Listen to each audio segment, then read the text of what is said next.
Having learned to discipline the mind, the individual then uses it for his own purposes.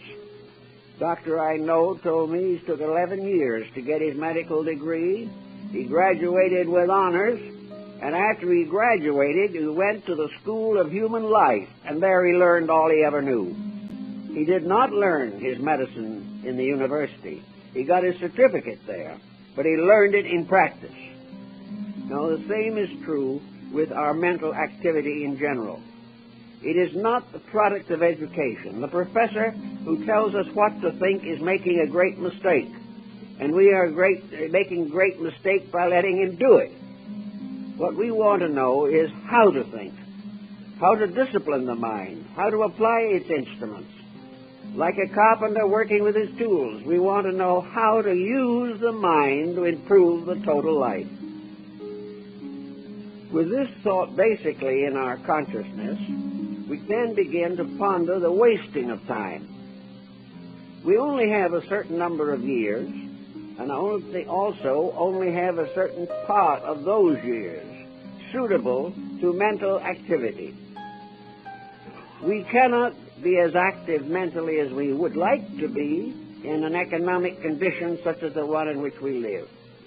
We have to fight against worries and fears and anxieties and doubts. We have to be very careful that we do not end with a mass of prejudice that we can do nothing about. So we have to realize the importance of using mental time and mental energy for some reasonable purpose. Today, looking around us, we observe that one of the problems of humanity is that prosperity undermines thinking. The more we have, the more we want to enjoy, and the less we want to think. We are now trying to create a world which is a complete lifetime of vacation. We want to do only what we want to do all the time.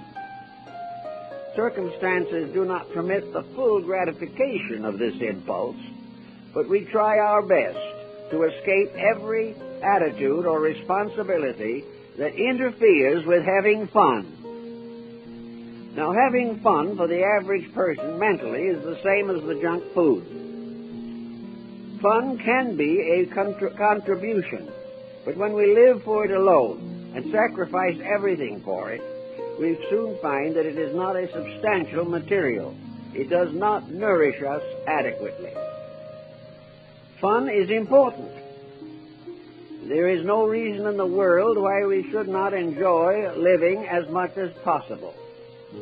But fun that is completely devoid of intelligence and does nothing to nourish us or build anything into us should certainly be kept at a minimum. The real purpose of life is not just to have fun, but it is intended that we should help to build a world in which happiness is possible for all of us. But having fun and happiness may not be the same thing. But either one, happiness or fun, as the Arabian Nights tells us, must be earned. The individual must deserve happiness, or he will never experience it. He will get all kinds of false glamours, but they will fall apart and leave him as miserable as he was before. The mind, looking around, has to try to find a balance for living. We find in educating the mind, for instance, that it doesn't flourish on a monodiet. That's been tried also. There are also people of various religious aspirations who believe in extended fasts of the mind. In other words, don't think at all for long and extended time. Relax completely. Make the mind a blank. And in that way, overcome the tendency to worry about our own indolence. By not worrying about it, we think we dispose of it. It's the same thing with all forms of unfinished business. If we can get our minds off of them, we feel that it is a success. This is not a true fact, however. It is not that our minds should be worrying about them all the time, but that the mind should settle in quietly and solve worries as far as possible, so that they simply will not return. With a proper nutrition, we can achieve most of this end. Now, we have a whole world of possibilities to attack and work with. And each individual is a person in his own right. And there are, therefore, many different approaches to the proper use of the mind. The main point is that it should be used to build something. There are those to whom art or music are the most important things in the world. There are others who are completely involved in science. There are some that wish to improve memory and some who'd like to forget what they still remember. There are all kinds of personality patterns. So each individual must come to some kind of a constructive conclusion in which he uses his mind to find out what is best for his mind to do. He has a right to use his mind to make decisions, but these decisions must also meet the requisites of his conscience and be suitable to his estate in life. Therefore, in the study of the mind's nutrition, we must decide what we want to do and then use the mind to help us to do it. The idea that the mind is a nuisance is a mistake. It is the misuse of it that is a nuisance. The mind is necessary to the fulfillment of nearly anything we want to accomplish, secular or religious. Now, there are many who want to use the mind for big problems. Such problems, for example, as answering the mystery of life itself. But the mind also, if we are intelligent, reminds us that there are things it cannot do. And the individual who uses the mind for purposes which the mind cannot fulfill is making a mistake. Now, the minds of different persons are of varying degrees of development. Some can think a little further into the depth of things than others. But there is always a limitation. The mind cannot solve that which is superior to its own nature. Not being able to solve, it rationalizes. Now, the rationalizations of the mind are derived from various experiences of living. We try to understand the causes of things by studying their effects. We seek to keep faith with the universe by observing small areas in which we can understand the workings of the divine plan. We are constantly seeking to know more of the reason for ourselves, and the mind is one of the instruments that we must use. But the mind itself must be trained to recognize its own limitations. On the material plane of things, in daily action, employments may involve mentality. Some of them are largely physical, but nearly all do require a certain amount of mental effort as a support and organizer of skills and abilities. Therefore, because we have to use the minds in the physical world to make the necessary adjustments to advance careers, so in our larger living, the living which involves our place in a divine plan of things, the mind must also be employed. It must be given every possible cooperation and help. Now, some minds have been spoiled by their owners, and a great many have been left comparatively undeveloped. When the mind becomes the servant of ambition, or the mind develops within a person lacking moral integrities, the mind can lead to one disaster after another. The mind can produce a criminal just as quickly as it can produce a saint. All depends upon the person in whom this mind is functioning. Now, most people do not really want to be evil. They do not want their mind to lead them into crime. They would far rather develop some useful outlet for their energies and for their ambitions. But there is still the danger that the mind will tempt the individual to an excess which is not good for him and is dangerous to his own future and happiness. So if day by day we work with this mind, leading it in one direction or another, and it leading us in one direction or another. It is a very interesting and mysterious instrument, and most individuals take it for granted. They don't question it. It never occurs to them to wonder how they think or why they think. It is something at hand to be used largely for the gratification of personal desires. This particular problem, however, is aggravated when the mind itself is seduced by circumstances beyond its normal control. Today, the world is suffering from a terrific headache. The mental processes of the individual have been so seriously distorted that it is now almost impossible to regain control of the creativity and positive thinking with which we associate the mental process. We are forced to admit that the mind has been subject to a kind of habit-forming psychic drug. This drug is made up of all the things that are happening in the world that are contrary to common sense and integrity. We are fed constantly with negative materials which finally do take hold of the mental equipment. The reason they take hold is because the mind itself is not being led by the person in whom it exists. If the mind is not led, it will lead. And when it leads in terms of all the indoctrination it has received. The mind, therefore, can be a tyrant. It can also cause us to accept situations that we should not tolerate for a moment. Usually, of course, the poor functioning of the mind, with its disaster-prone qualities, is the result of the fact that the mental equipment itself has never been educated, never been trained, and never been disciplined. So if we are wandering around with very forlorn attitudes, if we just feel that everything is wrong, the probabilities are that the mind has developed a toxic condition.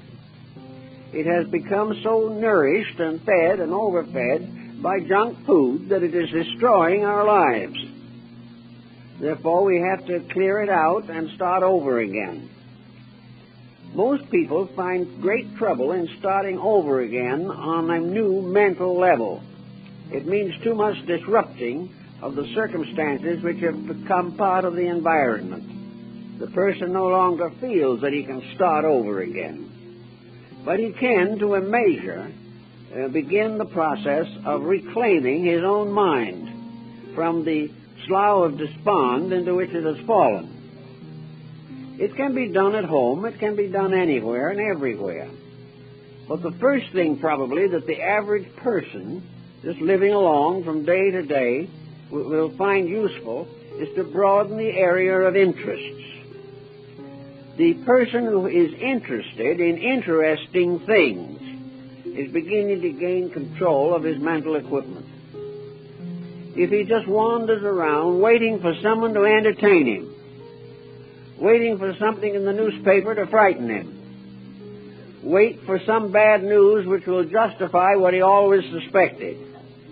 If this becomes the habit, the mind is being gradually deteriorated. To begin with, then, a little discipline. It's hard to go back to childhood. No one wants to go back to the time when they had to go around and say yes to all their elders, when they had all kinds of ideas of their own, which no one would let them express. We don't want to go back to a situation like that. But we have to begin sometimes with a new approach to a mind that may be a 10-year-old mind in a 50-year-old body. The mind that doesn't mature is the key to the real age of the individual. The physical body, of course, is subject to certain changes and ramifications and modifications with years. But the actual age of the person is determined by the maturity of his emotions and the integrity of his thinking. When these remain adolescent, age has no real meaning in terms of usefulness.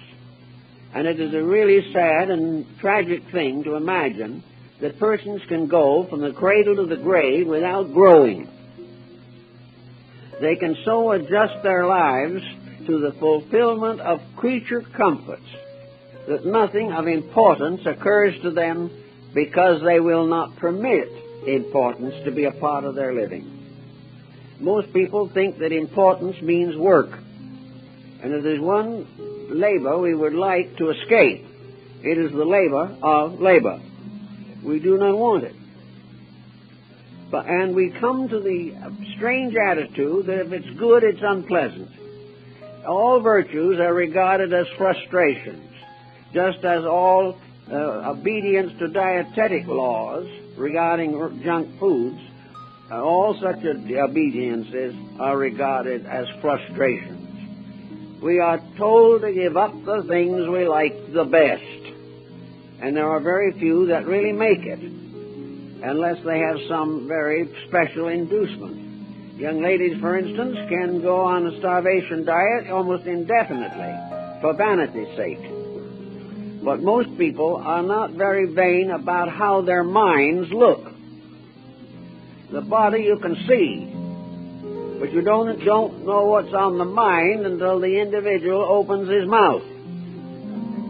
And then he is exposing a situation which is really more disgraceful than overweight or underweight of body. To really get to work on a mental life means that the person must develop mental interests. Now, today, almost all interest in this life and in this world is vested in wealth. The individual uses his mind to scheme with. He uses it to find ways of outwitting his neighbor. He also uses it as a way of shoddying goods and justifying sloppy work. The person today wants his intelligence to be directed toward the fulfillment of material ambition. Now, the mind can do a lot in that direction, but where the individual gets centered on this, there's another problem arises. The mind fails to tell him the facts of life because he is not listening to those. It's like the small boy who does not wish to listen to the experiences of his parents. The individual who is completely devoted to the fulfillment of his physical ambitions, who is going to be a senator even if he gets murdered afterwards, who is going to run for some public office simply because the salary is high, or having gotten that public office spends various ways and means to find out how he can increase his salary. All these things are the focusing of the mind upon estates, upon swimming pools, upon campers, for long journeys, and of course an occasional trip to Las Vegas. These become the important things to work for. To work for every fulfillment possible of physical comforts and desires. And yet the mind can tell us very quickly that it is all rather foolish. But even if the mind told us that, we don't believe it because we don't want to. To spend a lifetime accumulating all that we can get of something that we must leave behind when we leave is something wrong with the idea. If we could take our wealth with us into some other dimension of space, there'd be a little justification. But there's very little actual mental satisfaction in leaving behind you a fortune which will ruin the next 3 generations. You might have to live somewhere on a cloud and watch your descendants misuse everything that you have left behind. On many instances, it's all gone in a year anyway. And yet the person himself worked a lifetime to accumulate it. And having accumulated it, sacrificed the spending of it in order to leave it to someone who did not appreciate it. All of this is bad thinking. All of this ambition is mental junk food. And to live by it is to die very, very poor. Now, philosophy tells us, and common sense supports it, that we're not going to be able to take these things with us. We also learn from our common sense and our doctrine that while we are here, overtaxing ourselves, exhausting our resources, and worried to death about things we can do nothing about, we are destroying what little life we have left. We are using or abusing, wasting vital resources that should have been applied to something more significant. Now, this does not mean that we have to give up all hope of comforts or everything that is necessary to a decent living in this world. It is avarice. It is the overtaxing of our living and thinking. It's the gradual substitution of nothing but junk ideas for the processes of thought. So the time comes when we have to do something to change the pattern. You can consider it today in the present economic crisis, a crisis that results completely from a mistaken notion, namely that everybody on earth can be a millionaire at the same time. This would be a very beautiful thought, but not possible. And if all the wealth of the world was divided equally among everyone in the world, there isn't one person in the million that would be satisfied. We just are not that way. We are not built with that kind of thinking. So if we want to get rid of our social problems, if we want to get rid of the probabilities of war, if we don't want to continue to be exploited by everything, if we hope someday to be able to find people who will do a day's work honestly, if we want these better things to happen, then we have to realize that there is within ourselves a faculty that can help to make them happen. But if it is used entirely for some other purpose, and never gets down to the reason for its own existence, this faculty can continue to lead us astray for the next 10,000 years, because all arises inside of ourselves. Now, against this situation, then, we have to say to ourselves, if I was dieting physically, I would eat the food that is best for me, if I really wanted to. If I didn't want to, I'd diet for a little while, then go back on the old regime. But presuming we want to have a better way of life mentally, we can begin to cut down the excesses, strengthen moderations, and take a healthy, normal, reasonable attitude toward life. Now, we may be overlooked a little by the more opulent if we do not join with them. But at the same time, it is far better for the person to have good health, a good home, happiness, a job that he likes, and all these things, than it is to go into this desperate, competitive effort to gain more than is proper or necessary. Now, a lot of people today realize this, but they are finding another difficulty that has come along. We are coming into a generation of people in which mistakes have become the norm. The individuals themselves live in a world that is run by mistakes. And they find that it is very difficult to live in this world honestly without being heavily penalized. But that was also true on the dietetic level. Everywhere we look, television and everywhere where advertising exists, we see these luscious pastries, these wonderful cakes and cookies, these magnificent banquets, this distribution of highly specialized bottled goods, and everything you can think of. We're tempted every minute. And this is true in our mental world. We are tempted every minute to think badly. All we have to do is turn on the tube, and we will be given ample opportunity to wish we were not alive, or to fear that we will not be alive much longer. We pick up a paperback and find that a lot of literature now is explaining why the world won't last another 20 years. So we are being conditioned constantly. We are being frightened to death by situations which actually, if we think for a little while, are not nearly as real as we insist on making them appear to be. We have to realize that in order to get away from the hypnosis of our time, we've got to begin to use the mind ourselves for our own purposes instead of being the victims of the misuses of the mind by other people. Fortunately, each individual in a wonderful way is a fortress unto himself. Each of us can live just about as well as we want to. We're going to have to sacrifice some things. If we want to be healthy physically, we've got to sacrifice a number of bad habits. If we want to be healthy emotionally, we have got to sacrifice a number of unfortunate and destructive emotional attitudes.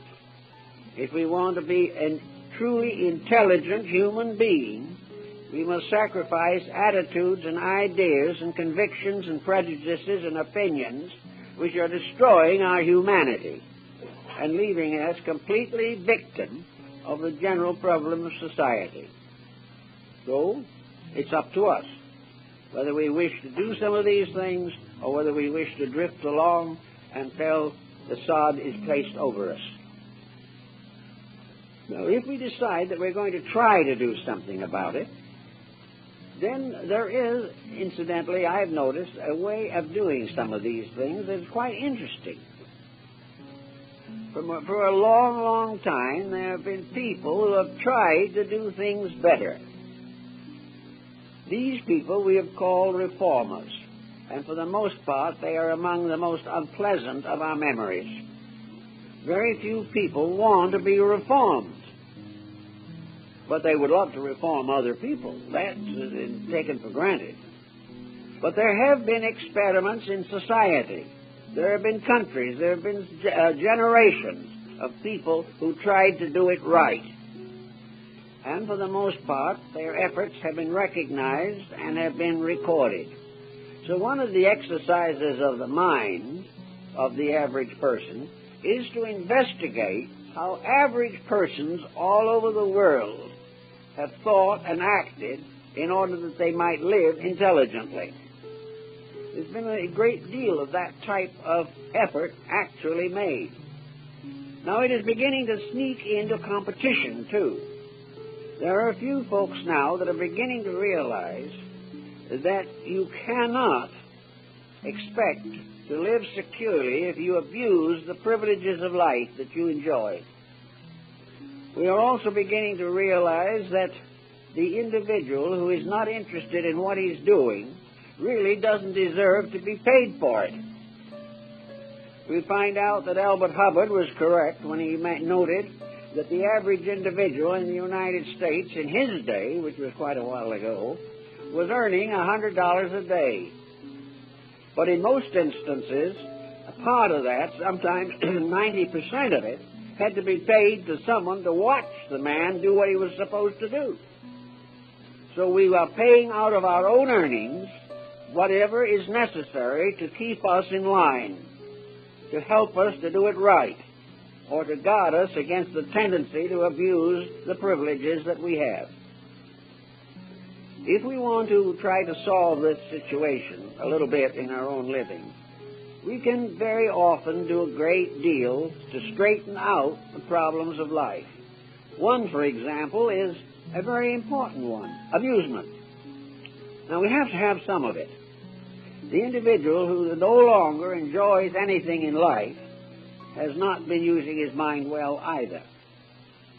It is quite right and proper for persons to enjoy themselves within reason, within a proper distribution of their available funds. I think the Oriental peoples, I have some figures, we don't want to go into names and places, but at least in several Oriental countries, out of wage earnings, savings will run up to 15 and 18%. That is, those countries do not begin to have the financial level that we have, but they are able to save out of their earnings. This country with the largest earning and the highest salaries in the world is not able to save 5%, because the moment it comes in the front door, it is spent. It is spent on everything you can think of. At the present time, this spending is affecting the banking system. It is endangering the Federal Reserve System. It is creating continuous unemployment. It is vitally affecting the quietude of the mind of practically every citizen. So, there comes the mind now. The mind has to settle down and serve the owner. It must tell him what he can spend safely and why he cannot spend something else safely. It will tell him why he should be wise to drive the car he has until it is paid for before he turns it in on another one. He may also learn that he can live a little longer without a houseboat, or that it is not absolutely necessary for him to spend the type of funds that are now being wasted in restaurants. There is no possible way in which an individual or even a family can eat the price of some of the meals that are being served today. And everybody goes out. Why? Because it is glamorous. They love to go and spend 4 or 5 times what is necessary. As a result of this procedure, the bankruptcies of restaurants is increasing rapidly.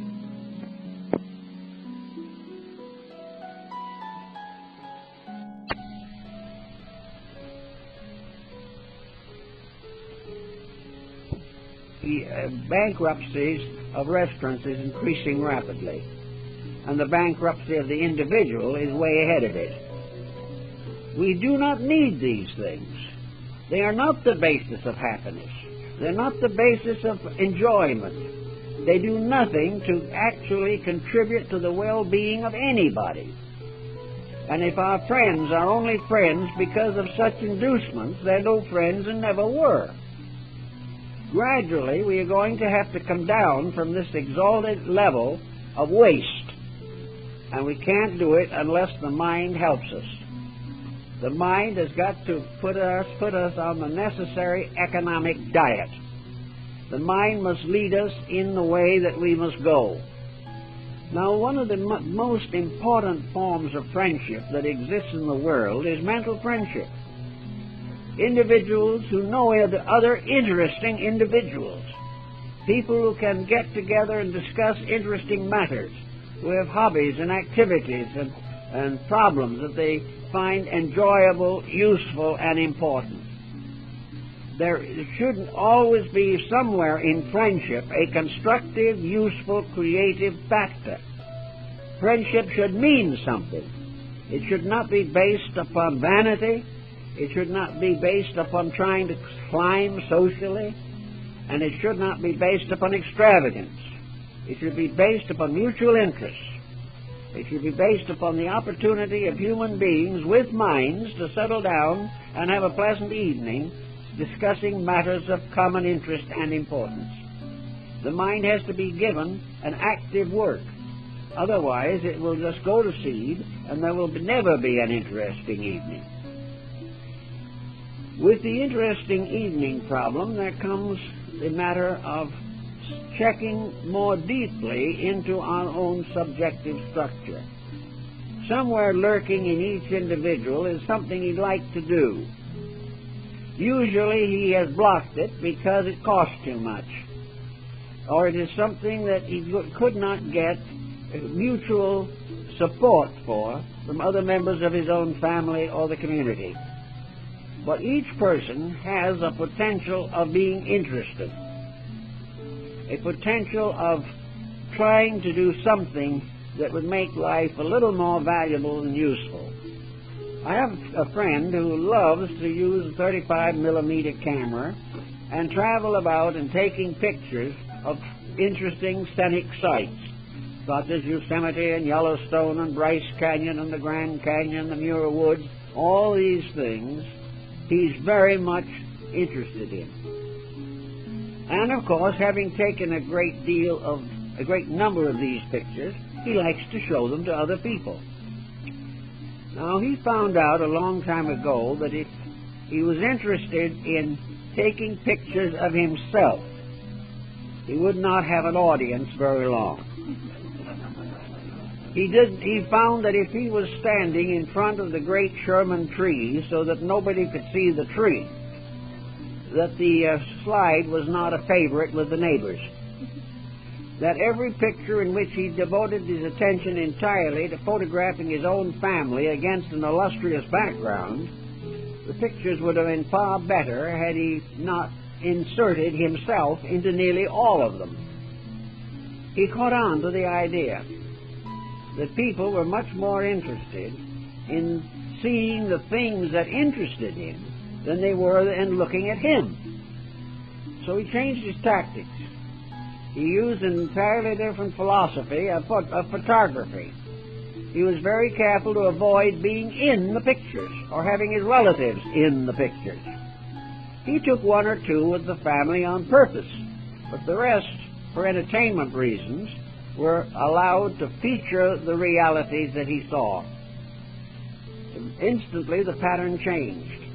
He was a member of several groups, including a couple of luncheon clubs, and in the course of a few months, he was one of the most popular guests for club activities, church activities, and neighborhood activities. People loved the pictures. And he had gained a very enviable reputation by getting out of the film himself.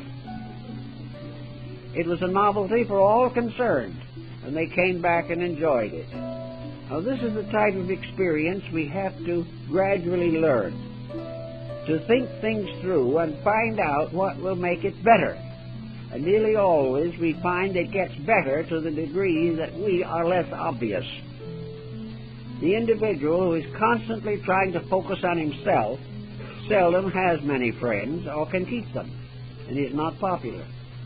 In order to really gain intelligent friendships, we must be doing interesting things. We cannot become a friend simply by existing. We must have some reason why other people want to know us better. And they want to know us better because we are doing interesting things. Now, in the older group of people, in the retirement group, we have exactly the same problem. After the business world is through with us and has gotten practically all there is of us anyway, the problem then comes, what do we do? So the individual looks forward to retirement until it comes, and then he proceeds to slowly die of boredom. He suddenly discovers he has nothing in the world to live for. In other words, he was merely a person who was on a certain monodiet, his job. His job he used to fill a life, but no job can ever fill a life.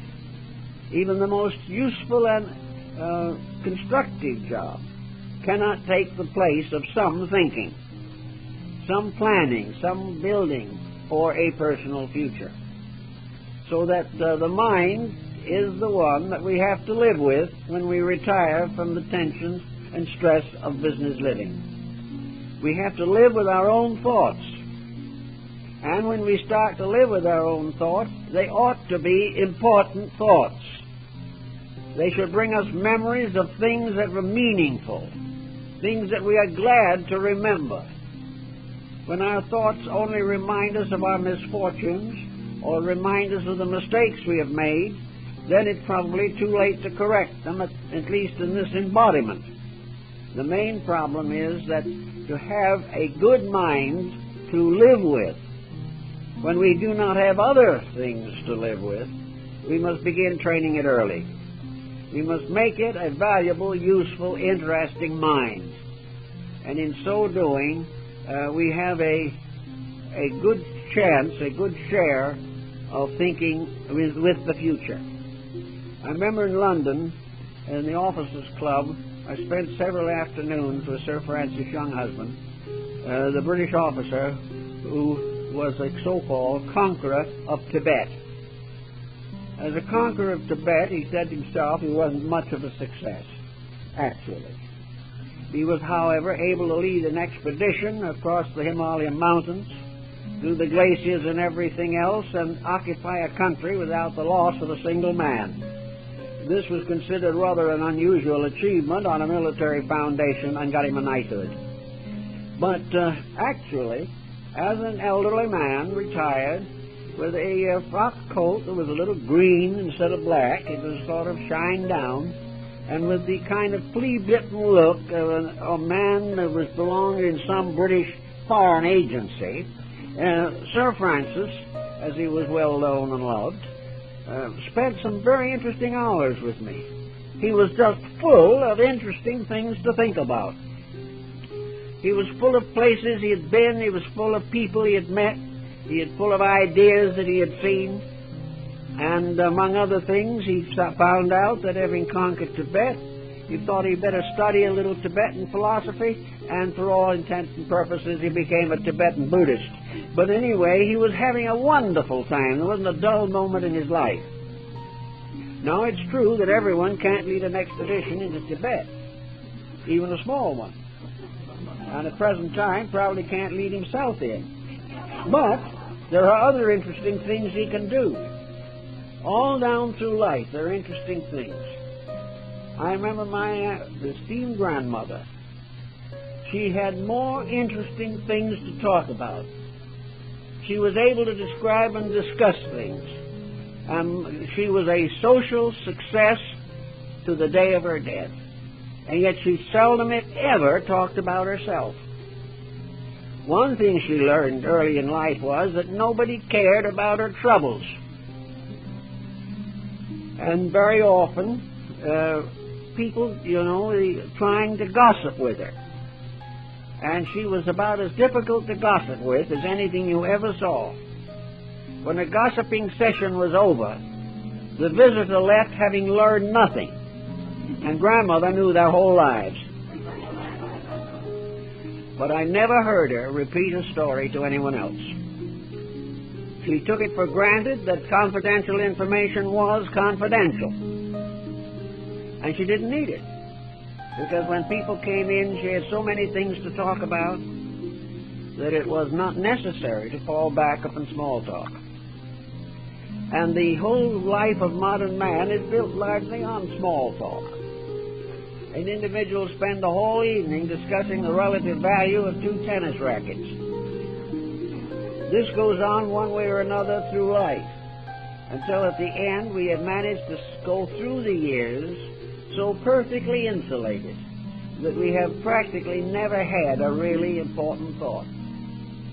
Our thoughts have been too small for us, and they haven't taxed the mind or stretched it into new ways of thinking or living. So if we are in certain doubts, most people are, the individual who doesn't think a little nearly always is in considerable difficulty. The problem comes of how to make an interesting life. That is one of the jobs the mind is meant for. It is intended to help us to live from the cradle to the grave without one moment of boredom. And if we are bored all the time, there's something wrong with our own thinking. If we can only remember the miseries we've passed through, there's something wrong with our own thinking. If we can only remember the people who injured us, the same is true. Actually, the mind must be filled constantly with ideas which communicate to our personalities in a way that makes life interesting. It can be done. But one way, of course, to do it is to start early by doing interesting things. It's not really easy to begin an interesting life in your 70s, but it is perfectly reasonable to start one when you're 7. Everything that happens in life can be interesting by fact or interpretation. Everything that happens is instruction, and it is also usually instruction rather gently delivered. It only gets more forcefully pressed upon us when we fail to notice the more gentle approach. We have to have these active purposes. that have something to do with why we're here.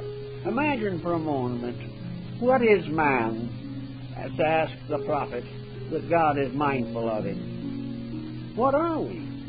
Are we simply little bowling pins that are being knocked down by time? Are we just here to suffer a little while, or try to make a living, or argue with our neighbors, or have broken homes? Is that life? Is that the thing we're supposed to be doing? Or are we supposed to be just driving around the countryside in traffic just because we're bored staying home? Are these the purposes of life? It is not conceivable that they are.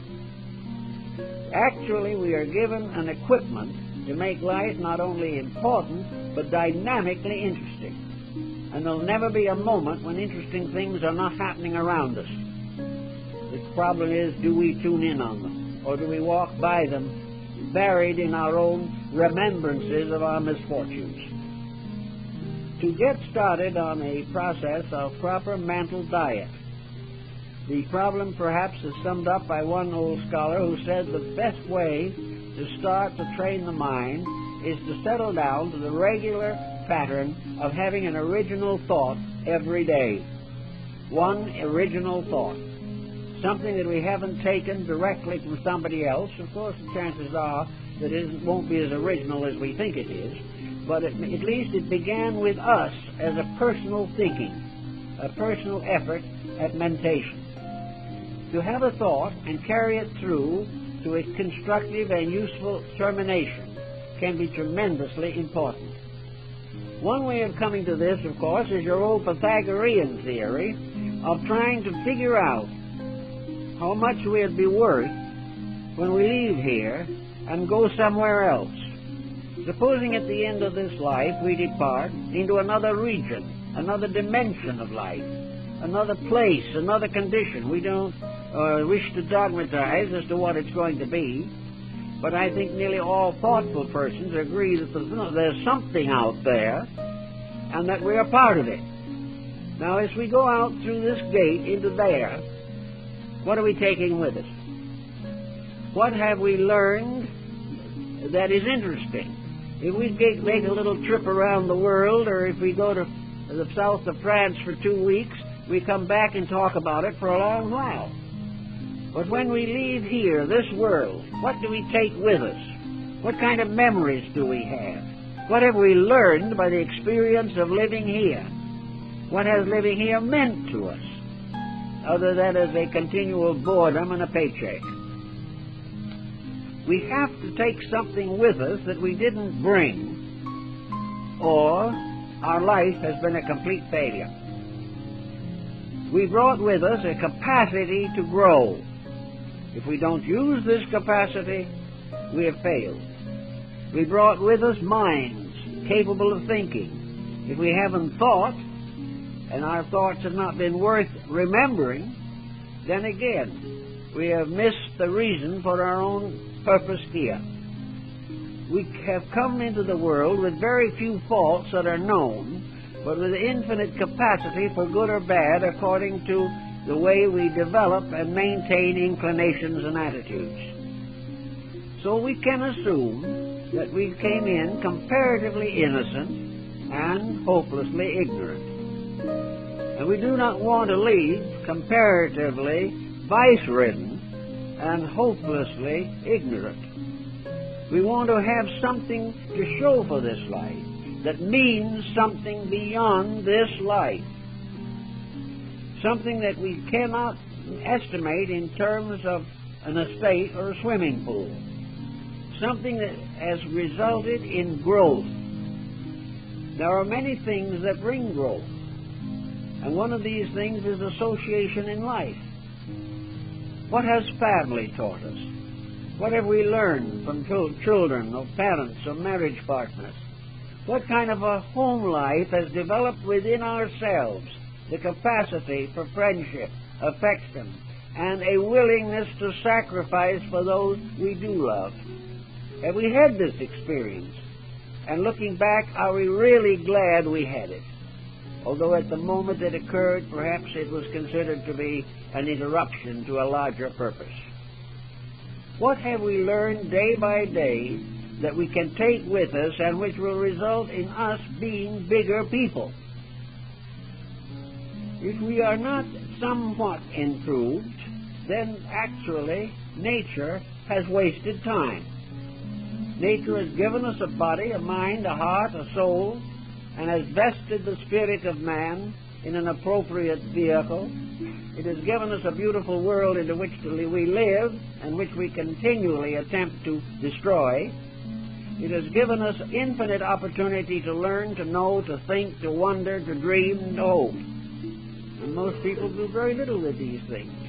Yet at the time when we leave here, we are only going to take with us what we have appreciated, understood, gained through association, what has enriched, matured, mellowed the inner consciousness with which we have been endowed.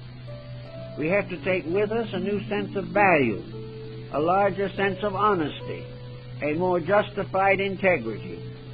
We have to take with us a greater love of beauty, a greater respect for life, a greater insight into the infinite diversity of life. All these things are growth. We do not have to be in the world in order to appreciate the world. But if we have lived in it and take the appreciation with us, that lives with us long after the world has faded away. Everything continues to exist within ourselves if it has ennobled our own conduct and enriched our souls. So there has to be this dimension. And we can pause at any day of my life and say, if at this moment I drop dead, what am I? What have I done to justify being alive? What have I done to accomplish the unfoldment of my own internal resources? Now, many people feel that it would have to be something very big in order to really justify solid reflection. But that is not true at all. The big things of life remain in the universe. The small things are our peculiar duties. And if at this moment, if we should be stricken, we can remember friendship, love, service, unselfishness, if we can realize that someone was grateful for something that we did, or that we were grateful for the privilege of being able to do something, that in some way we understand better, we love more deeply, we appreciate more sincerely, we forgive more quickly. All of these things are growth. And at any moment that we can look upon life and see these qualities and know that we have developed them within ourselves, at that moment, even if death comes, we shall have life everlasting. Because we live and breathe and perpetuate ourselves in the nobility of our own growth, getting to be more in terms of what we were intended to be. That we were intended to grow. We have faculties no other kingdom of nature possesses. We have an environment which we can mold into something better. And it all depends on what we take with us out of here. Now, most people who are interested in philosophy and things of that kind have a suspicion that reincarnation is a very factual law. We are inclined to assume that it is the only possible answer to the riddle of life. The average person certainly is not good enough to go to heaven and not bad enough to deserve to go to hell. Somewhere in the middle distance is where he's going to go, and it's probably right here. Now, supposing you go through life and you go on and on and on to the end, and you depart from here and you have managed to escape anything important in this life. You have learned nothing. You have not grown in anything. You have not learned to cherish the good. You have not learned to outgrow the evil. You have not learned kindness or thoughtfulness or anything of this kind. What will you come back as? Well, the very possibility is that you might come back as a dictator. And having never learned that peace means anything, or that honesty is worth cultivating, or that there is anything to live for but the satisfaction of ambition, you can become a tyrant. You will come back a tyrant, and probably as a tyrant, die as one did in a bunker in Berlin. That was the end of a life that brought with it into this embodiment very little of refinement, of understanding, of insight, of kindness, affection, and dedication. So those who go out of here without having accomplished much will have to come back with a small accomplishment and try to do a little better. And this may go on for many lives. It will go on perhaps as long as the petroleum lasts. But whatever it is, nature is going to wear out our selfishness if we don't do something about it ourselves. It is going to bring us back again miserable, frustrated, unhappy. It's going to bring us poor relationships and a bad career, as it did in the past, unless we do something about it. Therefore, the proper mental and emotional diet is essential to the long-range pattern of our own purposes. If we do not want to come back to a world that's a battlefield, we don't want to leave it as an embittered and embattled person. We have to gradually, through the period of time, let the growth of things that are important gradually take place within us. We have to, one by one, overcome the narrow, selfish thoughts that have kept us in trouble all through this life. Now, if we have to look forward not only to the rest of this embodiment being more or less disturbed and destroyed by our own conduct, and we may very likely face a future of more embodiments of same caliber unless we do something about it. We realize that nature has decreed in this universe that we are not going to get out of trouble until we stop getting into trouble. And we are not going to have a vicarious atonement. We are going to have to pay our debts. We are going to have to learn what living means, and that the real purpose of living is to grow in a friendly, gentle, and Christian-like manner.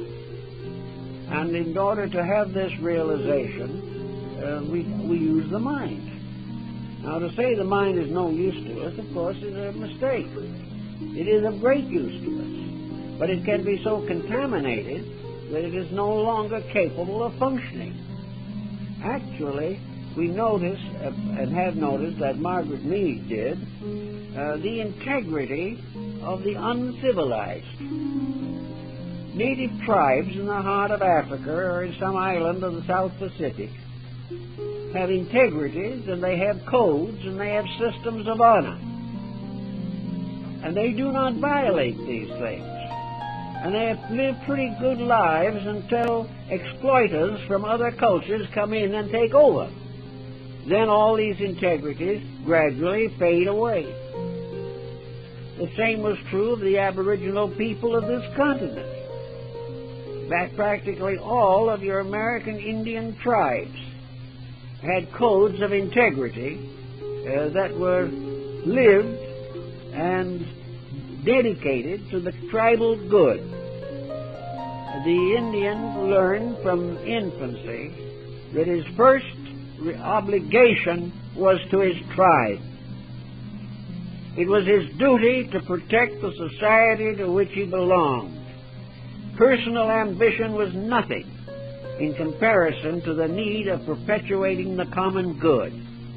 Anyone who does not perpetuate the common good is like the man sitting on the branch of a tree and cutting off the branch between himself and the tree. The Iroquois League, the American Iroquois Indian tribal concept was very simple. You live to protect the weak. You live to guard the truth. You live to work for the good of the group. And if necessary, you live to die for the group. Personal selfishness would have destroyed every tribe before it was large enough to have a teepee. It was only because of complete unity that these tribal peoples wandering about on the great continent of America in old times lived their lives, gained their arts and sciences, and became part of the old way of life, which the Indian still cherishes in memory. The Indian chief Seattle gave his country to the people who had taken over. The white people had taken his land, and he reminded them that they had taken sacred ground, that they had taken a land that had been loved and served and guarded for hundreds of years by his people, and that their spirits still guard the mountains and the forests and the rivers and the lakes, and that he is turning over to the white people a beautiful land, unspoiled and unruined, a land where peace and security were possible, a land which was truly a garden that these Indians had guarded for years, for generations. So the old chief, when he turned it over, said, treat it right, do right by it, do not destroy that which is the great gift of the Great Spirit. How many of us today are really mindful of this? Yet this old Indian had more thinking in his head than most of the successful people we know.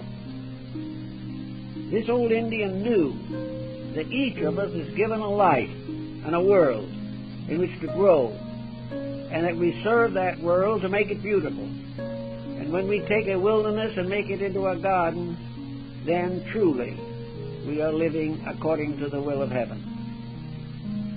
So it is our problem to start in and use the faculties and facilities at our disposal to gradually civilize ourselves and realize that what we call civilization today is a confused and unredeemed barbarism. We are not civilized. We are not capable of fulfilling the first need of civilization, which is civility. We are not gallant, we are not kindly, and we are not thoughtful. But the mind is the thing that makes the difference. The moment we decide to use the mind instead of abuse it, the arts will flourish. Music will begin again to dominate our world. Our books will be better written. Our programs will be inspiring.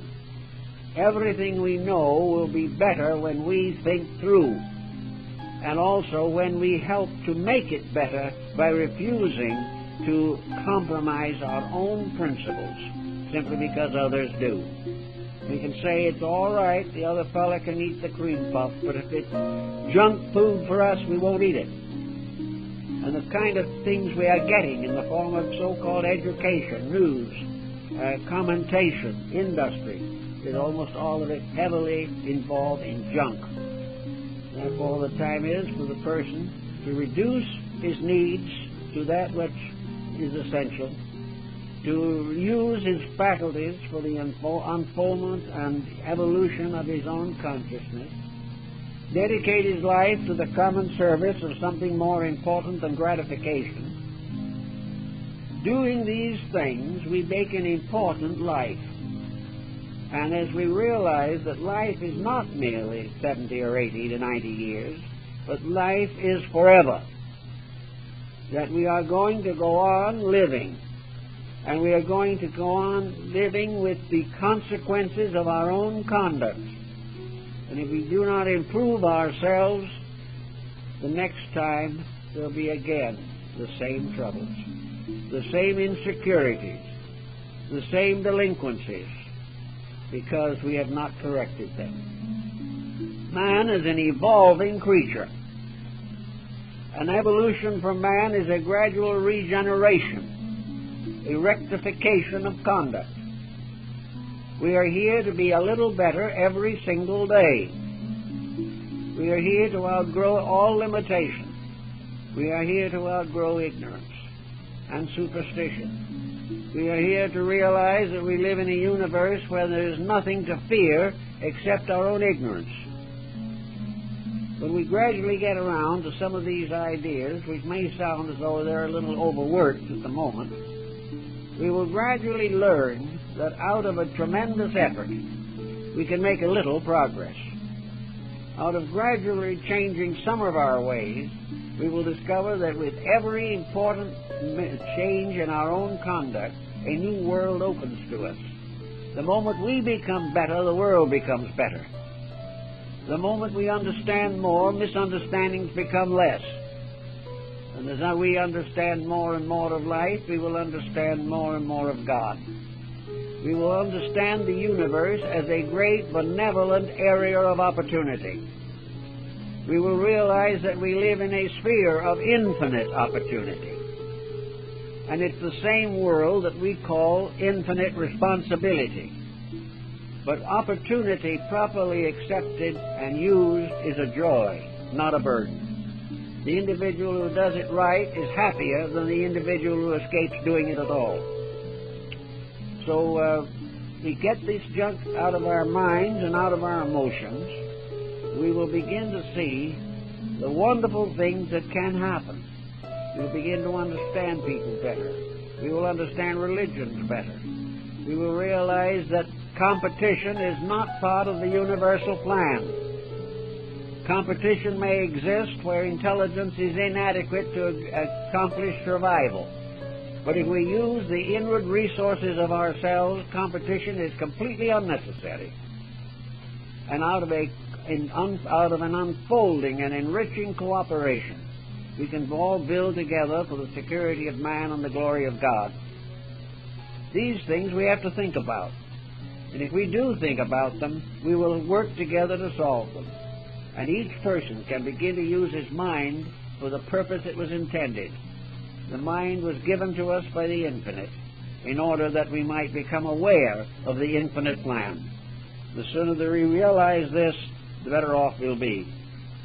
This is how we can change a superficial, unprofitable, disappointing existence into something that is truly a glory unto the heavens. Actually, each individual is a divine spark that can blaze forth with the light of the infinite.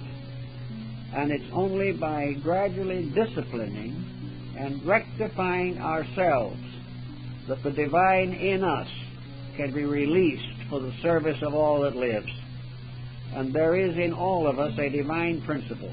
And when this awakens in us, as in other forms of life in nature, we will suddenly discover that the divinity in our own collectivity becomes a heaven.